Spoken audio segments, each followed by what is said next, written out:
pessoal, sejam bem-vindos a mais um episódio do podcast Vozes que Curam, um projeto para levar educação e saúde e conscientizar as pessoas, profissionais de saúde, sobre o processo oncológico, mas não só do ponto de vista médico, agora abrangendo essa visão para os pacientes, os familiares, profissionais de saúde e todos que estão envolvidos nessa grande etapa e muito difícil também.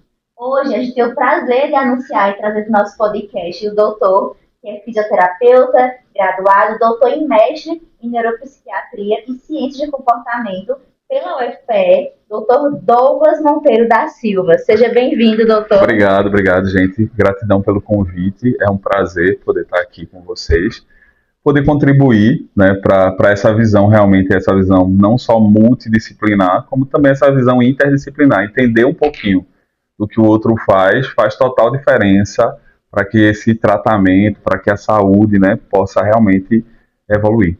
Douglas, já vou começando então, perguntando para você qual o papel da fisioterapia nesse processo oncológico, porque eu estava lendo, né, um estudo esses dias, que os pacientes, eu achava que era só depois, né, da quimioterapia, do pós-cirúrgico, mas eu vi que os pacientes, muitas vezes, que eles fazem, né, fisioterapia antes de retirada de tumor cerebral ou coisas do tipo, eles têm uma melhor capacidade de marcha pós-operatório, que eles conseguem falar melhor alguns, então que a fisioterapia ela consegue dar uma neuroplasticidade melhor para os pacientes pré-operatório, geralmente. Eu queria falar sobre, assim, que você falasse sobre isso. Perfeito. Não, realmente, assim, a fisioterapia, ela acompanha todas as fases do tratamento, pré, intra e pós, inclusive operatório, porque a gente pode literalmente preparar o paciente entendendo qual é o plano terapêutico. Então, qual é o plano terapêutico desse paciente? Esse paciente vai precisar passar por uma cirurgia, esse paciente vai fazer radioterapia, vai fazer quimioterapia.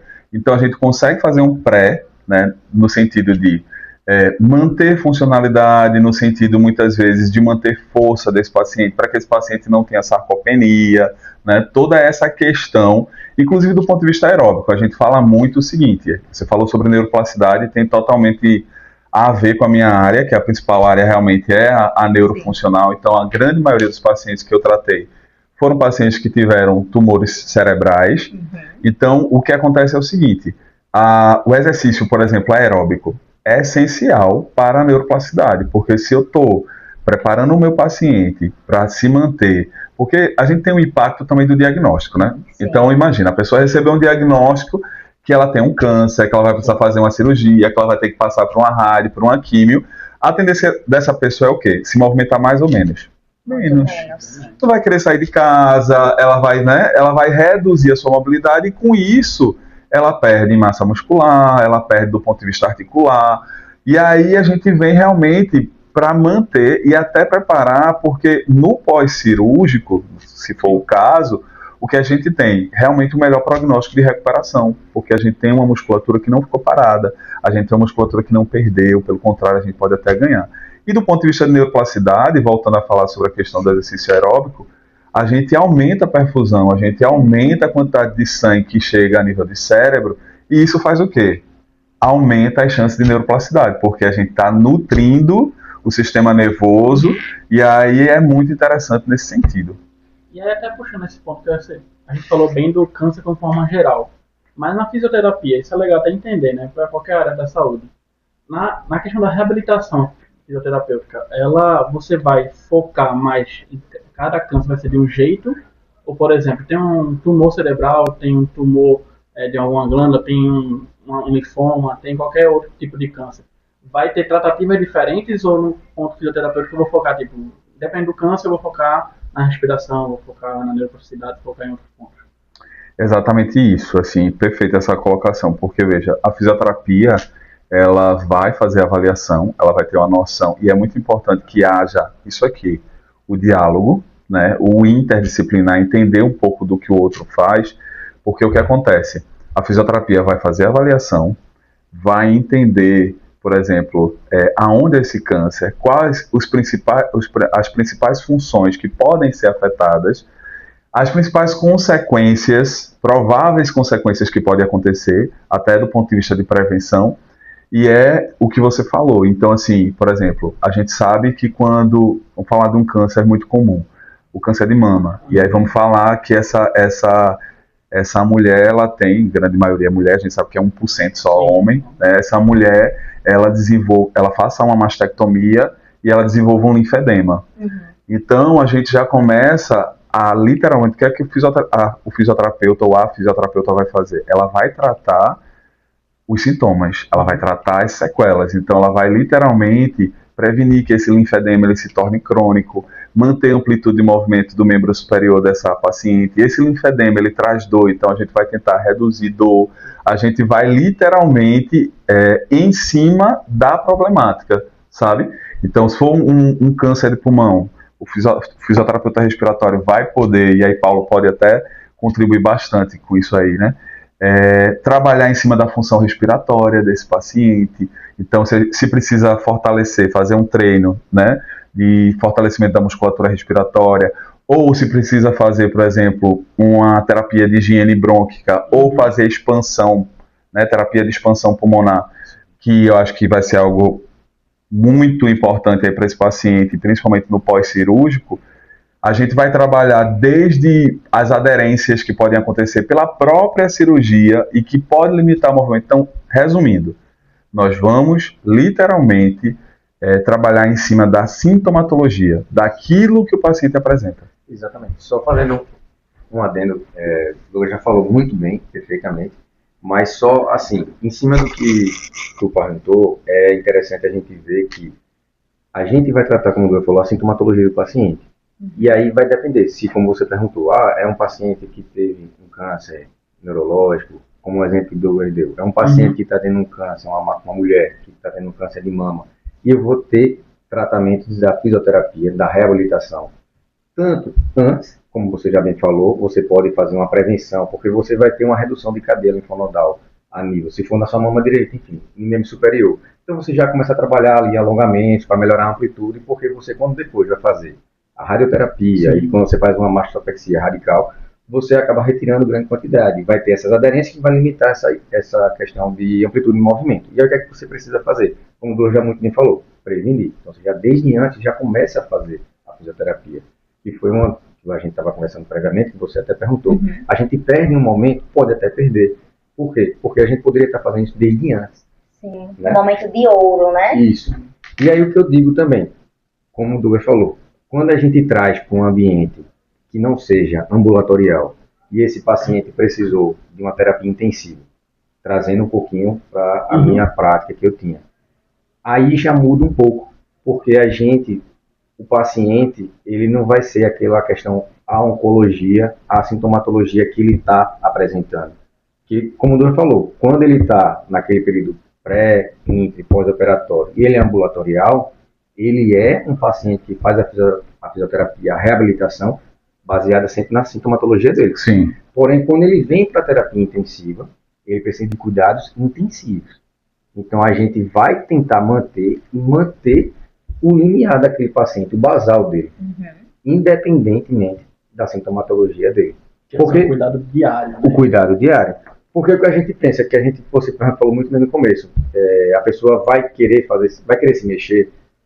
Tipo, se eu te perguntar todo mundo aqui na mesa, todo mundo aqui ativo, faz atividade física, por que não faz? Tipo, você está saudável. Sim. Imagina você com febre, você gripada, você vai querer fazer uma atividade física, mesmo que leve.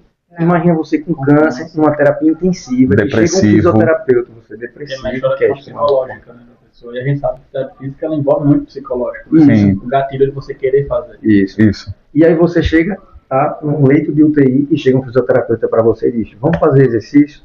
Aí você, poxa, eu estou num leito de UTI, tratando de câncer. É um exercício doloroso, normalmente, né? Que às vezes sente dor e fica, não quero, né? E aí a gente entende, aí em cima da sua pergunta, a gente tem o tratamento, a reabilitação baseado em cima da sintomatologia do paciente. Porém, vai depender do ambiente que esse paciente está. Eu acho que você falou uma coisa muito interessante que talvez a medicina ainda não aprenda a desenvolver, porque a gente trata a doença. Vocês tratam pessoas, então vocês chegam para o paciente e dizem como é que tá mais inchado o braço, que tirou a mama, tá se sentindo bem, porque eu acho que o médico ele chega e diz, o que é que tá sentindo hoje? posso aumentar a morfina, eu posso mexer. Vocês perguntam como o paciente está se sentindo, no sentido, dormiu bem, está conseguindo, funcional. E uma coisa também que eu acho que vocês abordam muito, né, e eu acho que é interessante falar, são as medidas não farmacológicas de controle da dor. Porque o médico, ele pensa muito, morfina, fentanil, quetiapina, aumentar o opioide, aí o paciente fica constipado, e a gente não pensa em outras alternativas, que é uma área de estudo muito grande na reabilitação e na fisioterapia, né? Hoje em dia tem base científica para isso e que a gente não vê médico prescrever, até porque a gente não tem uma cadeira para ensinar medidas não farmacológicas obrigatoriamente, sim, né? Sim. Veja, falando sobre essa questão da funcionalidade, existe a classificação, né, internacional de funcionalidades e incapacidade de saúde, que a gente chama de CIF. Na fisioterapia a gente usa muito isso, inclusive na CIF a gente tem vários códigos, assim como vocês têm aquele diagnóstico nosológico que dá o CID, né, a gente tem esses códigos, só que esses códigos eles estão relacionados, por exemplo, à funcionalidade, aquilo que o paciente tem, o que a CIF considera principalmente, né, a estrutura e a função, esse é um aspecto. Ela também vai considerar a atividade e a participação. Então, às vezes, a gente não precisa estar olhando só para a estrutura e função. Durante muito tempo, a fisioterapia foi assim. O paciente oncológico, o paciente reumatológico, o paciente neurológico. Não. Hoje, a gente tem essa visão de participação, que é relevante para a vida do paciente. É ele ir para a igreja.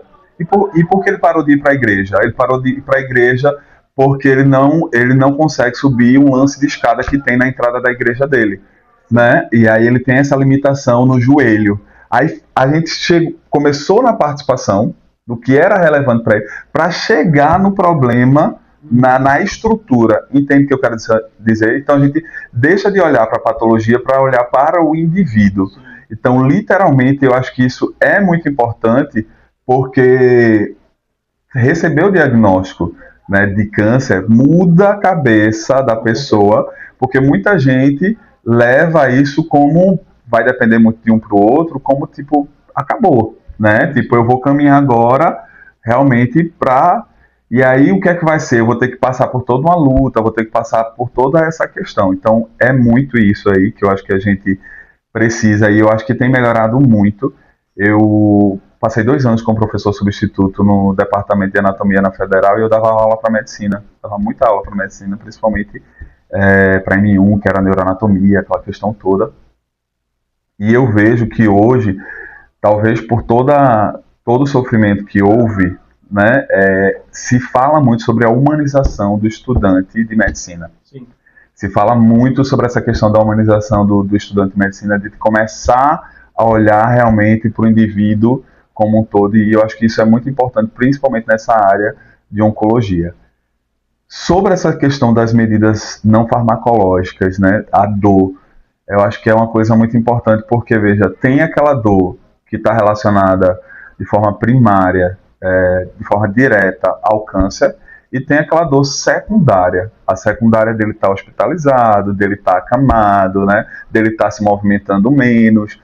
E aí, é como o Paulo bem falou, a gente tem desde medidas preventivas, né, como ele falou aí, né, as medidas que estão relacionadas a literalmente a promoção da saúde. Então, a fisioterapia vai atuar muito nisso, mesmo entendendo qual seja o prognóstico do paciente, porque a gente também precisa pensar nisso. É um paciente que tem chances, né, porque foi falado aqui, exatamente, o câncer é onde? Esse câncer limita de que forma? Esse câncer já tem metástase? Não tem metástase? Isso tem condição, não tem condição? Então, independente disso, a fisioterapia ela vai trabalhar no alívio da dor. Mesmo que ele seja um paciente que esteja em cuidados paliativos, que não há chances de recuperação, ainda assim, ela vai estar o tempo todo pensando no conforto desse paciente, ele vai estar pensando na qualidade de morte, porque a gente só fala qualidade de vida. Sim, isso eu nunca tinha ouvido esse termo, qualidade de morte. Na qualidade de morte do paciente. É um termo que as pessoas de cuidados paliativos... de falar às vezes, mas é muito real, né? Porque, na verdade, assim, a gente vive numa sociedade que a gente não fala da morte. A gente evita. Tem a confirmação, mas não quer falar. Lembra o tempo que as pessoas diziam CA? Sim. Para não dizer câncer, é como se essa palavra atraísse, né? Então, o que acontece? As pessoas evitam falar de morte. Mas a morte, ela faz parte do processo. Sim. Porque você nasce, cresce, reproduz se quiser e morre. Todo mundo vai morrer um dia. É a nossa confirmação. Exatamente. Então, a grande questão é, como é que eu quero morrer? Eu quero morrer, e aí Paulo pode falar, numa UTI onde os meus familiares não podem entrar a hora que quer, a luz acesa o tempo todo, ali o ventilador apitando, muitas vezes o meu corpo exposto, Sim. a minha dignidade exposta, né? Ou eu quero estar na minha casa, de repente, comendo um alimento que me traz prazer, uma comida afetiva, podendo ter contato com meu pet, podendo ouvir a música que eu quero, podendo estar com as pessoas que são importantes para a minha vida. Essa semana eu vi um ensaio fotográfico na rede social de uma mulher justamente que tinha metástase, que já não tinha mais um prognóstico bom, e ela se juntou com a família para fazer um ensaio fotográfico. Caramba. Eu achei aquilo ali, eu disse, caramba! Né? Então, assim, eles estavam celebrando a vida dela, no sentido de agradecer, de que tem tempo para se despedir, né? Tentar fazer... Ela está viva, né? Esse é o ponto, né? Exatamente. Tem um livro muito importante para mim, assim, quando eu comecei a ler, que eu li, que é A Morte é um Dia que Vale a Pena Viver. Esse livro, ele é fantástico. E ele fala, né, que quando a gente não respeita a limitação de vida do outro, a gente deixa de dar a ele a oportunidade de pedir perdão uma última vez, comer a comida que ele gosta uma última vez. E às vezes o médico, ele tem muito a visão de que se eu deixo o paciente morrer, eu fracassei. Né? Já o fisioterapeuta e outras profissões entendem que muitas vezes é a finitude de um sofrimento. Que eu passei, como você falou, as ordens de não ressuscitação, elas servem para que a gente não tome posse do corpo do outro, porque a gente ainda tem na enfermagem e na medicina, etc., essa visão muito de posse do outro, de assim, coisas invasivas para o outro, né? E que acaba não reabilitando de fato o paciente, só estendendo o sofrimento. E aí, quando a gente fala que está estendendo o sofrimento, tem até um termo, se eu não estiver enganado, é a distanase. Isso. Porque quando a gente fala dos cuidados paliativos, eu não vou falar o nome da clínica, né? Que Douglas foi... Que eu trabalhou.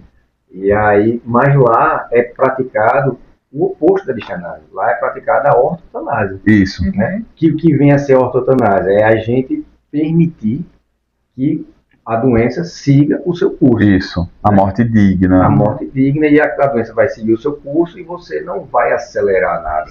Né? Não é uma eutanásia. E muito diferente exatamente do que Laila falou, que é a distanase, onde eu vou estar prolongando, invadindo, a pessoa não tem mais prognóstico. Oi? Trazendo mais dor muitas vezes.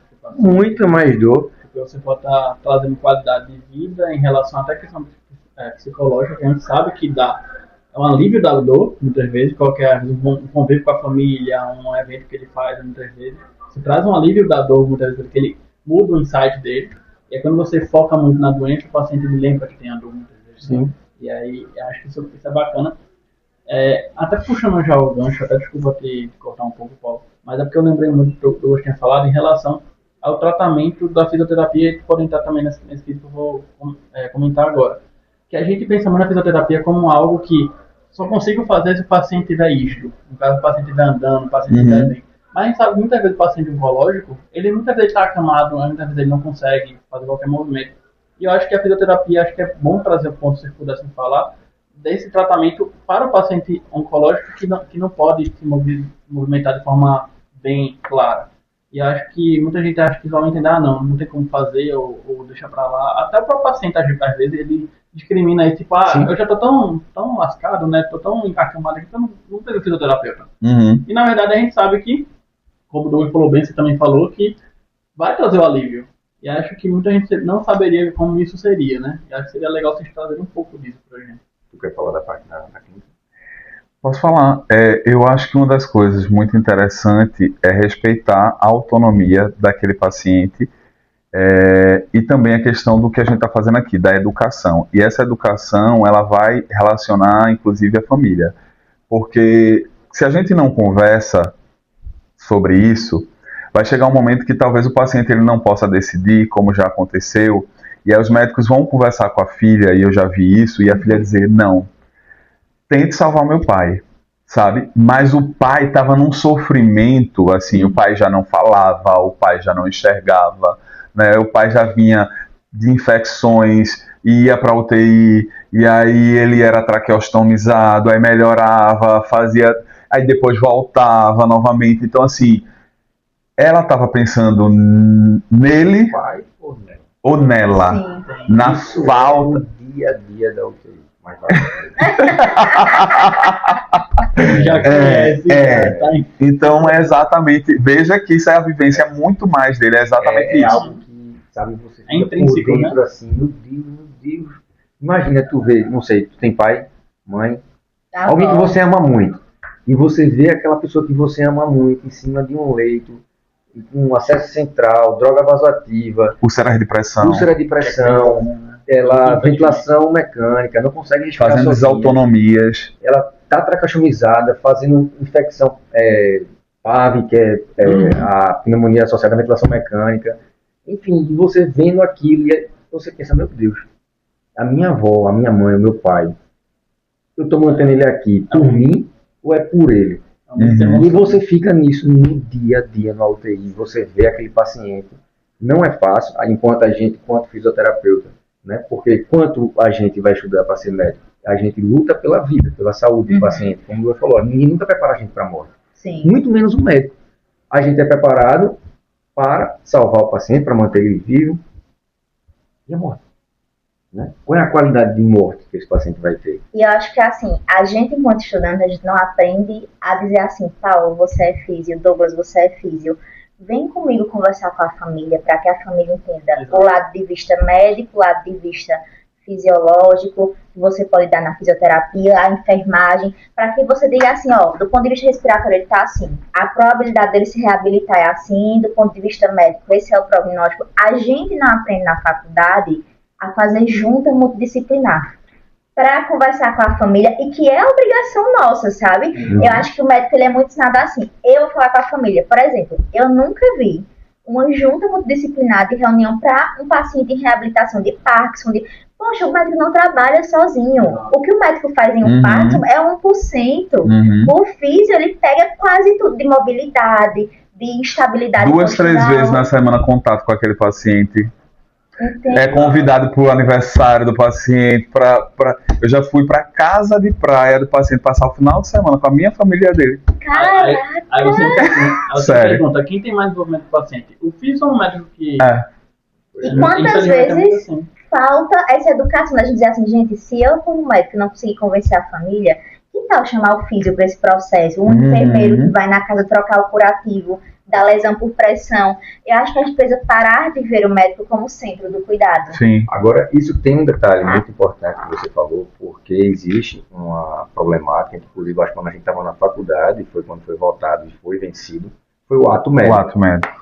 Isso, assim, eu não sei se vocês chegaram a ver ou sabiam o que é Vai isso. ter que explicar, eu não sei. Bota na Sabe o que é mesa. o ato médico? Bota na mesa. Não lembro bem tanto das Mas, coisas assim, como mas, antes. O ato médico era o seguinte, vou dar um exemplo. Por exemplo, Ele restringia muita coisa, né? ele restringe muito, absurdamente, a autonomia do outro profissional. Tipo, isso aqui é meu, Exatamente. tudo meu.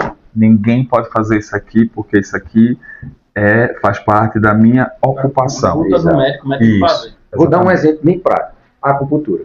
Certo. A acupuntura, por muitos anos, ela foi tida como uma terapia de charlatanismo. Sim. Existem processos, inclusive por hoje, veja que ironia, um médico acupunturista, especialista em dor, que processou um acupunturista por charlatanismo. E aí voltou-se entre a sociedade médica pelo ato médico, que é como o Douglas falou, isso aqui é meu, você não pode fazer. E a acupuntura entrou nesse meio.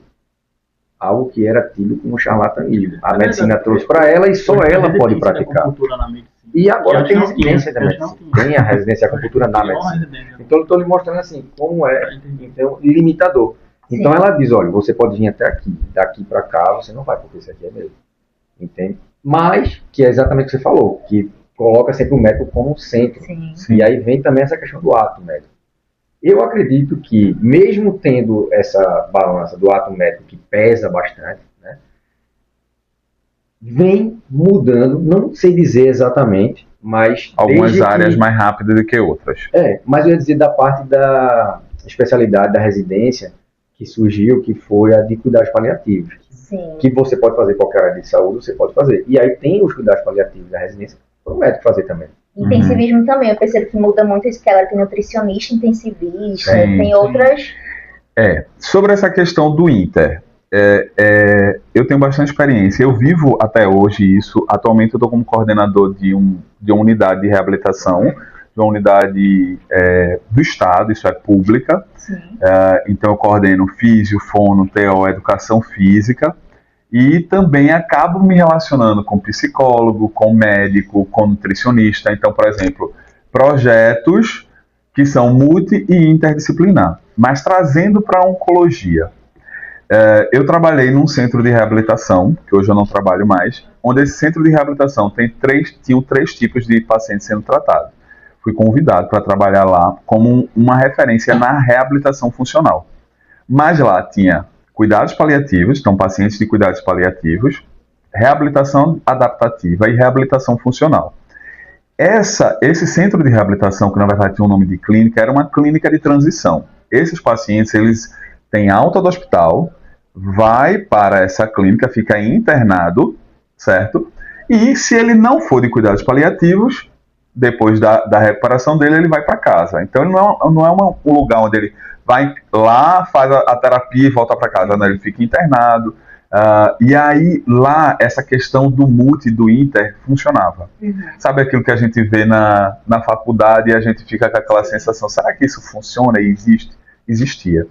Então, toda semana existia reunião multidisciplinar, onde o paciente ele era apresentado pelo técnico de enfermagem, entendendo que o técnico era a pessoa mais próxima e de maior contato com o paciente. Então, o técnico de enfermagem apresentava o paciente, e aí o médico falava, a enfermeira falava, e depois a equipe de reabilitação, fono, todo mundo que atendia aquele paciente, né? E aí uma das coisas que é muito interessante é o serviço social, gente. Vocês não têm noção como o serviço social dentro do multi e do interdisciplinar é importantíssimo. Porque eles são justamente as pessoas que são preparadas para lidar com a família. Eles são justamente as pessoas que estão ali preparadas para lidar com a crise que envolve o diagnóstico do câncer. Eu tô passada. Eu achei que era a psicologia. Não. A psicologia vai lidar com as emoções. Mas o serviço social, gente, é justamente aqueles que vão falar, por exemplo, vão ter conversas difíceis, preparando, por exemplo, você precisa fazer um plano funerário, você precisa... quem é a pessoa? Então traga, por exemplo, se ele é evangélico, traga o pastor dele, traga o padre dele, ou traga... Ele basicamente é o bombeiro para apagar o fogo ali, né? Então ele lidar com todas aquelas questões, por exemplo, os conflitos de família, porque muitas vezes o paciente está internado e tem filho que não fala com outro filho. E aí, como é que faz para visitar o pai se é aquele filho? É o serviço social que resolve toda essa... Como eu estava falando, essa questão do serviço social é muito importante, porque eles sabem os direitos que os pacientes têm. Eles muitas vezes conseguem informar do ponto de vista jurídico que esses pacientes eles têm direito a determinados benefícios como BPC-LOAS, que eles têm desconto, por exemplo, em relação à compra de um carro, que eles têm isenção de determinados impostos. Então, eles muitas vezes, porque, por exemplo, paliação não envolve só o paciente, envolve a família do paciente. E até muitas vezes eles conseguem para o próprio paciente, quando sai do hospital, ter um cuidado em casa, né, muitas vezes. Né? Porque exatamente. Eu acho que a gente falar na população brasileira, onde a gente encontra, infelizmente, hoje em dia, grande parte da população que tem mais doenças graves são pacientes que são mais pobres, eles não têm muito, às vezes, acesso à saúde de forma bem, como posso falar, de alto padrão, porque é mais caro, e aí, às vezes, o serviço social ele vem com esse conhecimento, porque o paciente, a familiar não vai saber, e aí consegue acesso, né? Porque muitas vezes o governo oferece, dá acesso, e aí o fisioterapeuta, o TO, o psicólogo, ele vai na casa do paciente e ajuda, né, no cuidado continuado, né? Quando ele vai ter alta, o serviço social muitas vezes diz, olha, ele vai precisar o médico disse, ou o fisioterapeuta, ou qualquer outro profissional seu de saúde disse, olha, ele vai precisar de uma cadeira de banho, ele vai precisar disso aqui. Então o serviço social já tem, muitas vezes, ali tudo preparado. Mastigado, né? Isso, para as mudanças que vão ocorrer e orientando essa pessoa, por exemplo, da rede, na rede de saúde, principalmente em se tratando do SUS, que locais você pode procurar para poder você ter essa assistência. Então, assim, muitas vezes quando o serviço social começa a falar, eu fico, porque eu aprendo muito com eles, assim, e é muito interessante porque, assim, eles não são considerados da área de saúde, mas eles fazem justamente essa interface entre a saúde e esse lado literalmente social de humanas, digamos assim, né? E é muito importante. Então, assim, voltando ao assunto do interdisciplinar, então cada um na reunião interdisciplinar ia literalmente entendendo, a nutricionista dizia, olha, então eu vou mudar o plano alimentar dele. Eu vou, a partir daquilo que o médico falou, a partir do quadro daquele paciente, né? Então todo mundo olha para o mesmo lugar, porque veja, se a gente está falando de um paciente que hoje a gente quer trabalhar a alimentação, o fono vai trabalhar a deglutição, a TO vai trabalhar a tarefa da alimentação, o fisioterapeuta vai trabalhar a postura dele, da cabeça, né, e até a força para que ele consiga fazer isso. Né? O médico vai fazer o papel. Então, todo mundo está olhando para o mesmo lugar. Que lugar? A alimentação. E assim, né, por exemplo, quando a gente não olha para o mesmo lugar, então o médico colocou uma alimentação nova. Às vezes ele pode ter hipotensão postural. E aí chega na fisio de reabilitação e você fica, meu Deus, o paciente estava bem semana passada, por que ele está com hipotensão postural agora? Então, essa não comunicação, ela é muito problemática, né? Porque às vezes o médico ele já vem prescrito 10 sessões de reabilitação. Isso quando ele não diz o que tem que fazer. E o que tem que fazer que ele coloca lá é contraindicado para aquele paciente. Agora vai você explicar ao paciente, porque a gente vive a cultura do que você falou, de que o médico é o Deus. Então, se ele falou é lei e o que eu estou falando, não e aí leva tempo até ele confiar. É paradigma, né?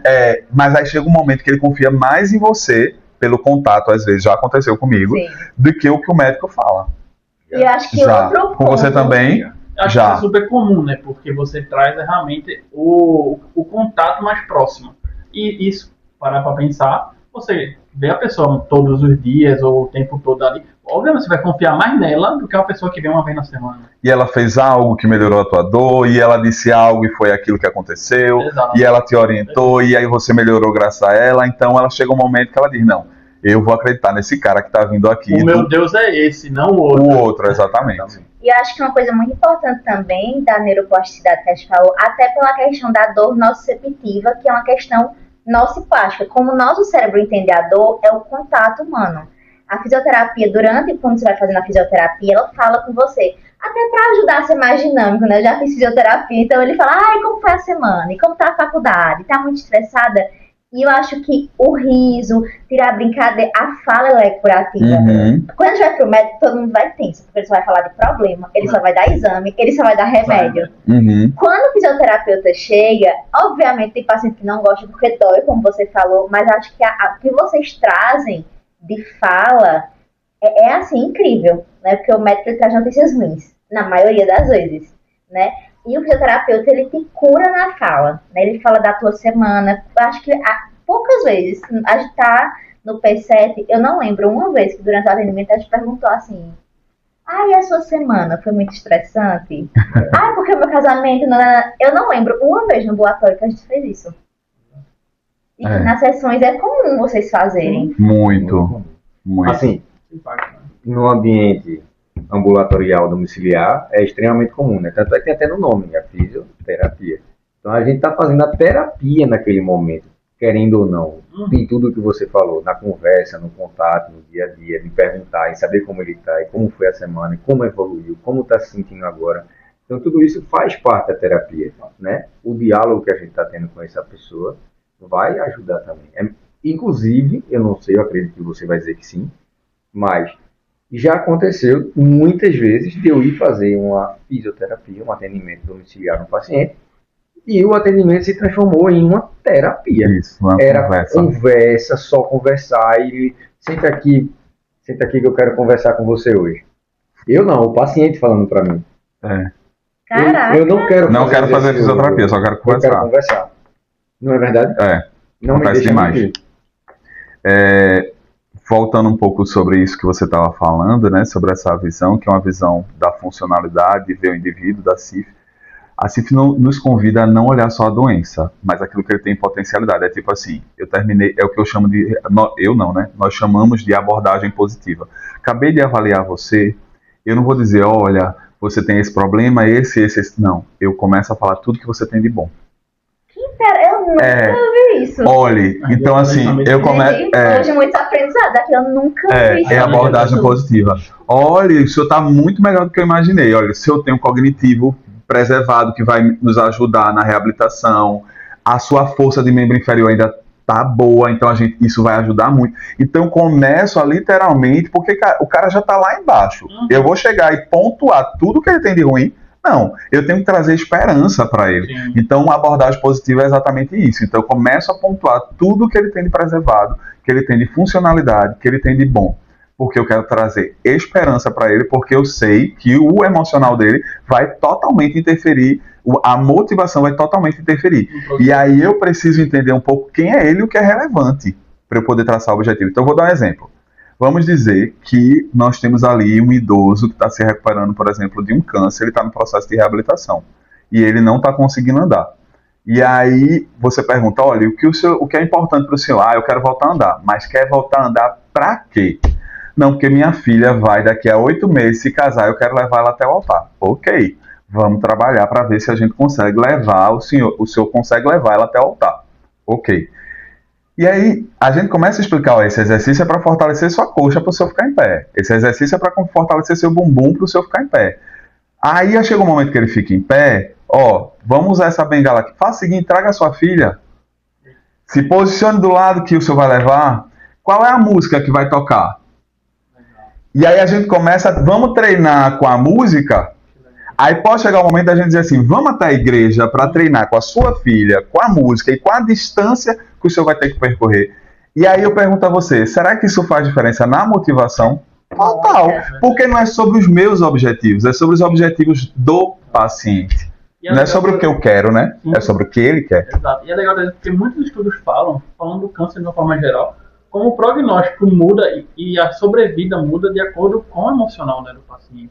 Total. Isso vários estudos já comprovaram diversas vezes que como o paciente enxerga o que ele está passando, vai levar em consideração a como ele vai seguir daquele ponto adiante, né? Se vai piorar ou não. E muitos estudos falaram que pacientes que tiveram um emocional muito mais bem trabalhado, mais felizes, mais animados com o próprio ambiente, tiveram uma longa vida muito maior, né? E eu acho que a medicina é muito protocolo. Então, é baixar LDL, é aumentar HDL, é baixar triglicerídeos. Mas veja, isso é um ponto que eu nunca tinha parado para pensar, né? Na rotina de ambulatório da gente, eu dou uma razão real para o paciente parar de comer, para o paciente parar de fumar, porque a gente passou por pneumologia. O paciente é muito sofrido parar de fumar. Não é uma coisa que ele quer. Você que é fisiorrespiratório, acaba com a função respiratória dele. E veja, ele não quer passar por aquilo, ele não quer estressar a família, ele tem vergonha porque ele tem recaídas. Mas o que eu estou fazendo para dar um real motivo para ele? A gente não aprende assim, né? E eu acho que isso faria muita diferença, porque o paciente da medicina abandona muito o tratamento. E talvez seja culpa nossa. A gente não dá. Eu nunca tinha parado para pensar nisso. Não, eu acho que com certeza. Tem a experiência, né? Aquilo que você vai vivendo, vai mudando você. Vou dar um exemplo. Eu falei sobre o Inter. E aí uma das coisas que muita gente que se interessa, por exemplo, pelo como o Paulo falou, né, pela formação em cuidados paliativos, são médicos da gerontologia, os gerontólogos, né, os geriatras, né? O médico geriatra, ele é visto, eu sempre digo isso, como os bonzinhos. Por que eles são os bonzinhos? Porque eles ouvem a equipe multidisciplinar. Ele é fácil, ele é acessível, ele é aquele que literalmente entende a importância dos outros profissionais, porque não tem como você cuidar do idoso sem o restante da equipe. Quando a gente fala de idoso, a gente vai precisar do nutricionista, a gente vai precisar do TO, a gente vai precisar de cada um deles. E o geriatra, ele entende isso muito rápido. E aí ele começa a ouvir. Acho que até porque o próprio paciente dele, que é o idoso, ele precisa de escuta. Então, basicamente, o geriatra ele é formado em escutar. Para você ter ideia, a primeira consulta de um geriatra demora muito. Um bom geriatra demora muito, porque é muita coisa para ser avaliado. E a escuta é uma das coisas assim que o geriatra ele tem que ter muito apurada, porque idoso tem muita coisa para ser avaliada e muita coisa para ser falada. Jovem, para não esquecer, porque é muito comum de eu esquecer. Quando tu falou da história da questão do paciente que falou agora há pouco, que tu narrou, me fez lembrar uma história em um curso que eu fiz, que foi um paciente com cuidados paliativos, um paciente oncológico. E um curso que não tem nada a ver com a parte assim voltada para a oncologia, é um curso de realidade virtual. Usava a questão do óculos de realidade virtual na terapia intensiva. E, enfim, eu fui fazer esse curso e eu me surpreendi bastante, porque a gente tem a visão de que, como a gente já falou, não é fácil a gente se preparar para a morte. E quando você está reabilitando esse paciente, você fica feliz com as conquistas dele. Por exemplo, eu me lembro da primeira vez que eu me emocionei, eu até me emociono de novo, um paciente que ele dizia assim, que ele não conseguia calçar o sapato e amarrar o sapato mais. E aí, quando ele conseguiu, bicho, eu fiquei feliz pelo cara, eu me emocionei, até hoje me emociono. E é uma besteira, mas foi algo que, para ele, ganhou um mundo. É modificador de vida. E aí, quando eu vejo que a gente vai para um ambiente de UTI, que a gente vai para um ambiente de terapia intensiva, e que a gente tem o cuidado paliativo, que a gente tem uma perspectiva de que acabou, é o fim. Por quê? Vou contar bem breve. Toda vez que você recebe um plantão, vai ser você passando para mim, e depois eu passando para ele, depois ele passando para você. Dependendo do plantão. Acabou o turno, vai passar. E aí tu passou o plantão para mim, paciente do leito tal, paciente do leito tal. Primeiro que já é o leito. Não é nem o nome do paciente. O colega passou, leito 2, leito 3, aí o leito 5. Eu falei, tu pulasse o leito 4. Não, pô, paciente leito 4 é paliação, não tem nada que fazer não. Aí recebi o plantão, o colega foi embora e aí foi olhar o prontuário do paciente antes de chegar no paciente. Quando chegou que olhou o prontuário do paciente, realmente, de fato, era um paciente de cuidados paliativos, paciente oncológico, já terminal, mas era um paciente que se comunicava. Era um paciente que ele articulava as palavras, mas não saía som, porque é transformizado e depende de ventilação mecânica. E ele fez, não, eu vou tornar a vida desse paciente melhor hoje. Isso que eu estou narrando para você não foi comigo, foi com a pessoa que ministrou esse curso de realidade virtual. E aí, na conversa, sem a paciente falar, a paciente dependente de ventilação mecânica, sobre efeito de drogas, de vários opioides, ele conseguiu conversar com a paciente, entender, e a paciente conseguiu escrever, e algumas coisas ela articulou, que o sonho da vida dela era visitar Paris. Caraca! Bicho, eu fico emocionado toda vez que eu vejo. Eu tenho esse vídeo, inclusive, depois eu vou mostrar para você, eu vou botar no grupo. Ele fez, mas né, eu não tenho como levar você a Paris, né, na situação que ela estava. E ela disse, mas isso na minha vida era ir a Paris. Aí ele lembrou, poxa, eu posso utilizar a realidade virtual para fazer essa paciente ir a Paris. Jovem, ele colocou a paciente numa maca ortostática. Maca ortostática é que você coloca o paciente em pé. Transferiu do leito para uma maca ortostática. Aí foi a técnica, o fisioterapeuta colocou em pé, colocou numa realidade virtual e foi andando. A máquina ortostática, a ventilação mecânica e o paciente pela UTI e a paciente virando a cabeça para um lado e para o outro, fazendo um passeio pelas ruas de Paris. 2 dias depois, essa paciente faleceu. Satisfeita, feliz da vida. E assim, a gente vê até onde eu posso fazer uma coisa pelo paciente, sabe? E é engraçado porque hoje a gente vive num momento, uma geração, uma sociedade, na verdade, não é uma geração, que são todos globais, né? E que hoje a gente tem que ensinar a humanização. E a gente esqueceu que a gente é um ser humano. Então a gente esquece que o ser humano, pegando a palavra, o verbo ser humano, foi esquecido, né? Na nossa geração. E a gente está tendo que reensinar o que é um ser humano. E a gente encontra isso muito na saúde, que lá ela trouxe bem, a gente está debatendo já sobre isso. A medicina, eles querem ser deuses, mas esquece o ser humano, né? Que é o cuidado com o próprio humano. Infelizmente, isso vai muito além da oncologia, como a gente trouxe o debate aqui, mas vai além com um profissional também, né? Sim. Porque a gente já conversou bem aqui como o cuidado multidisciplinar, o cuidado focando no psicológico do paciente traz uma humanidade que deveria ser normal, né? E hoje, infelizmente, não é. Né? Eu queria trazer algo relacionado a isso, e que é o seguinte, é um equilíbrio entre você, ser humano, ter um tratamento humanizado e ao mesmo tempo não absorver a dor do outro. Você conseguir chegar nesse equilíbrio, e aí voltando um pouco para minha vivência, eu fui contratado nesse centro de reabilitação para ser o cara da reabilitação. Então disseram, olha, você não vai precisar trabalhar com a paliação.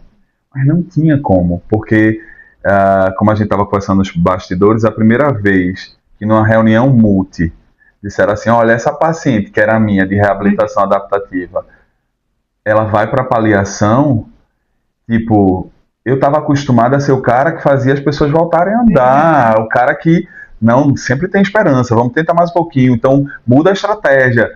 Mas agora, e aí aquilo me impactou profundamente. A minha coordenadora fez, você tá bem? Eu disse, não, estou bem. Ela disse, vá no jardim, resolva e volte. Fui no jardim, chorei como se fosse alguém da minha família. Eu não entendia o que estava acontecendo comigo. Voltei e ela disse, Douglas, o que é a morte para você?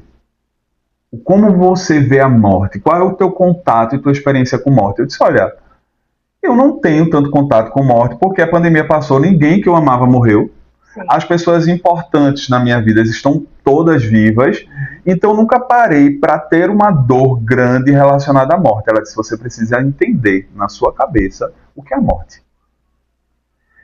Porque você ainda está vendo a morte como algo muito ruim. Sim. Sabe? E será que isso vai ser ruim?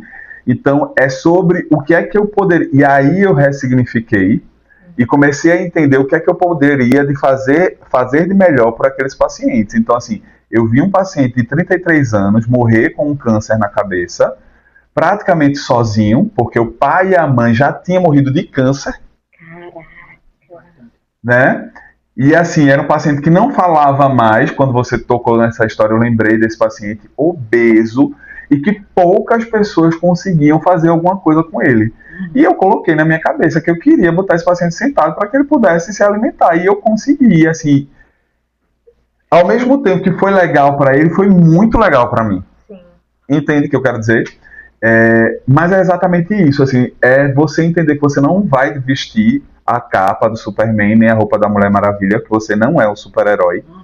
Que talvez o máximo que você possa dar para aquela pessoa é o que a gente falou, qualidade de morte, é alívio da dor, é funcionalidade, certo? É autonomia, é respeito, né? É entender que existe, falou-se aqui, né, sobre depois de pouco tempo ela faleceu. Eu vi muito isso acontecer. Chegou o filho que morava em outro estado para se despedir, pronto, ele foi embora. Ele estava esperando resolver essa questão. Ele precisava pedir perdão a alguém, ele precisava que alguém pedisse perdão a ele. E ele foi embora. Né? Então ele resolveu. Então a gente vê muito isso na paliação, principalmente relacionado à oncologia, sabe? O paciente fica ali se segurando, lutando com todas as suas forças, né? E a gente precisa entender que nós somos um ser integral que envolve o físico, mas envolve o espiritual, né? Saúde é um conceito biopsicossocial e a gente tem que estar o tempo todo relembrando isso pra gente, sabe? E é muito isso. Douglas, agora acho que tu tocou num ponto que eu sempre me perguntei, como é lidar com a expectativa do paciente? Porque o paciente ele chega para tu querendo voltar a andar, querendo voltar a ter força, querendo voltar a ter autonomia. E aí, pra gente, pelo menos na medicina, é muito difícil, às vezes, quebrar a expectativa dele. Dizer, olha, algumas coisas não são possíveis. Um paciente cardiopata nem sempre vai voltar a ter a autonomia que ele quer. Um doente renal crônico em diálise, você quebra um monte de expectativa dele, porque tem coisa que não pode. Sim, eu acho que complementando a pergunta de Laila, para você até trazer um conteúdo bem completo, que na fisioterapia, a gente sabe, eu já fiz muito fisioterapia, e a gente sabe que o início, ela é um pouco doloroso, mas é aquela dor que vai melhorar. Pensando num paciente que está todo tá acamado, não teve uma mobilidade feita com frequência, então vai ter uma dificuldade articulares ou musculares, musculares no geral ali, e aí como você consegue, como ela falou, você consegue trazer essa expectativa para o paciente e mostrar para ele que para ele não desistir, porque eu acho que ele pode achar que não vou ficar sentindo dor aqui, mas essa dor vai ficar, depois ela nem vai sentir mais, porque vai ficar prazerosa depois de um tempo. Vamos lá. Deixa eu tentar lembrar. Primeiro, o que ela me perguntou. Ela falou assim, a gente quebra expectativas, e aí a gente muda esse termo para a gente alinha expectativa. Boa. E aí, Tipo, o que espera, né? a expectativa dele tá aqui, a minha tá aqui. Eu preciso alinhar a expectativa dele com a minha. Entendeu? Porque ele tá com uma expectativa muito elevada para a expectativa que eu estou em relação a ele, ao prognóstico dele. Às vezes, ele nos surpreende, porque a minha expectativa estava aqui, a dele estava aqui, a gente alinhou, mas ele foi além do que... Aquele queria mais. Muitas vezes. Mas a gente precisa entender que paciente nós estamos falando, porque de repente nós temos um paciente que passou por um câncer, está lutando contra o câncer, fez a questão... Atualmente eu atendo uma idosa que teve câncer de colo de útero, que levou ela a ficar acamada, que levou problemas de mobilidade, enfim. Então, uma paciente que está ali, essa semana ela chegou para mim, olha, eu quero focar mais na marcha, porque eu fui para o shopping e eu tive dificuldades, né, uma idosa de 81 anos, eu tive dificuldades na minha locomoção. Eu disse, ok, agora pare de dizer que não quer descer e não quer ir para a praia, porque a senhora mora pertinho da praia e a gente vai para a praia. Entendeu? Então é tipo assim, eu estou pedindo a você já faz um tempo, você não faz, agora você chegou com um pedido. Então vamos alinhar aí esse negócio? Vamos negociar isso? Pronto. É sobre. E aí, o que acontece? Esse tipo de paciente talvez caiba a tua fala no sentido de que, olha, vai doer, vai incomodar, é chato, mas é para tua melhora. Mas aquele paciente que está em paliação já não cabe. Eu não vou fazer um alongamento para ele sentir dor. Eu não vou...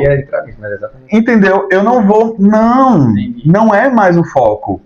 Não é mais o foco. O que eu faço é para não piorar as complicações que ele tem. Mas agora eu não tenho mais esse foco dele ganhar força, dele ganhar flexibilidade, porque aí o objetivo mudou.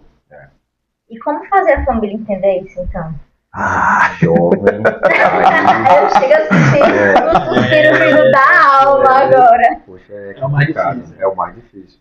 Porque, como você falou, né, tem a expectativa do paciente e tem a expectativa da família.